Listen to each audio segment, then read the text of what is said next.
आप सभी दर्शकों का पिक्सल फिल्म्स चैनल पर स्वागत है। हमारे इस भगवान विष्णु के इस सभी अवतारों की सीरीज़ में आपका स्वागत है। और आज इसी सीरीज़ में हम भगवान विष्णु के दूसरे अवतार की चर्चा करेंगे, जो कि एक कच्छप अवतार है। तो आइए जानते हैं कच्छप अवतार के पीछे जुड़ी हुई कहानी। तो आइए कच्छप अवतार की कहानी को आगे बढ़ाते हैं। मित्रों, वैसे तो कच्छप अवतार के पीछे बहुत सारी कहानियाँ जुड़ी हुई हैं, परंतु उसमें से मुख्यतः एक है जो कि दैत्य और देवताओं के मध्य जब समुद्र मंथन हुआ था, उस समय विष्णु जी ने कच्छप अवतार लिया था, जिसका एक विशेष कारण था कच्छप अवतार लेने का। तो इन्हीं सब बातों को लेकर आज हम आए हैं आप सबके बीच। तो कहानी स्टार्ट करते हैं। पौराणिक मान्यताओं के अनुसार एक बार दुर्वासा ऋषि देवराज इंद्र के पास जाते हैं। देवराज इंद्र को आशीर्वाद स्वरूप कमल के फूलों की माला देते हैं। देवराज इंद्र उस माला को लेकर अपने गज ऐरावत पे डाल देते हैं। ऐरावत क्या करता है, उस माला को अपने पैरों की तरह रौंद देता है और उसे मसल देता है, पूरी तरह से तितर बितर कर देता है।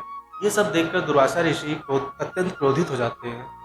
उनसे अपने द्वारा दी गई माला का अपमान देखा नहीं गया। वो क्रोध में आते ही एकदम लाल पीले हो गए और क्रोध में आकर देवराज इंद्र को श्राप दे दिया। श्राप ये था कि आज से सभी देवता श्रीहीन हो जाए। कि दुर्वासा ऋषि तपस्वी थे, उनका श्राप तो खाली जा नहीं सकता था। उनके श्राप देते ही देवताओं की शक्तियां धीरे धीरे क्षीण होने लगी। उनका यश, वैभव, धन संपदा, सुख, चैन सब धीरे धीरे नष्ट होने लगा। देवराज इंद्र, जो कि श्राप से प्रभावित थे, उन्होंने बहुत प्रयास किया कि ये सारी जो अनहोनियां हो रही हैं, दिक्कतें हो रही हैं, इनसे छुटकारा पाएं। अंततः उन्होंने भगवान विष्णु के पास जाकर अपनी समस्या का हल पूछा। भगवान विष्णु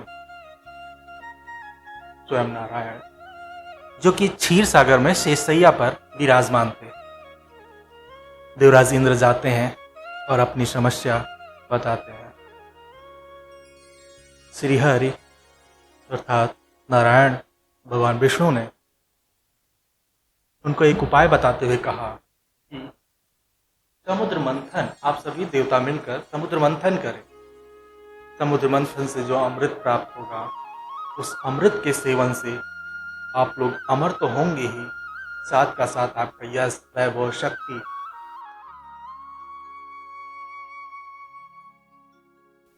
वह सब कुछ पुनः प्राप्त कर पाएंगे।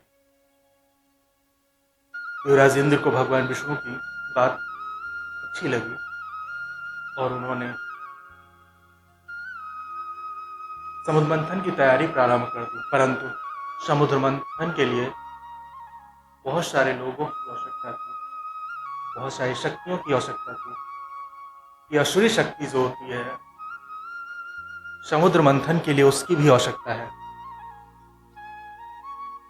फिर सभी दैत्यों को बुलाया जाता है और दैत्यों को जब अमृत का लालच दिया जाता है कि अमृत पर आप दैत्यों का भी बराबर अधिकार होगा, तब दैत्य समुद्र मंथन के लिए मान जाते हैं। उसके बाद समुद्र मंथन की तैयारियां शुरू होती हैं। समुद्र मंथन में मथनी के लिए मंदराचल पर्वत को लाया जाता है। मंदराचल पर्वत और मंदराचल पर्वत को मथनी के लिए वासुकी नाग, जो कि शेषनाग का भाई था, वासुकी नाग को लाया जाता है। वासुकी नाग को मंदराचल पर्वत के चारों तरफ लपेट कर एक मथनी बनाई जाती है, समुद्र में उतारा जाता है परंतु समुद्र की अथाह गहराई के आगे वो मद्रांचल पर्वत डूबने लगता है। उसे कोई बेस या धरातल, दृढ़ धरातल नहीं मिलता, जिसकी वजह से वह डूबने लगता है।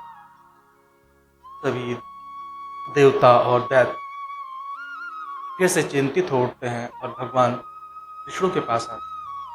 भगवान विष्णु वही मुद्रा पुनः वह क्षीर सागर में विराजमान। सभी दैत्य और देवता प्रार्थना करते हैं, हे भगवान, कोई तो उपाय बताइए। समुद्र मंथन बिना मथनी को धरातल पर टिके बिना कैसे किया जा सकता है।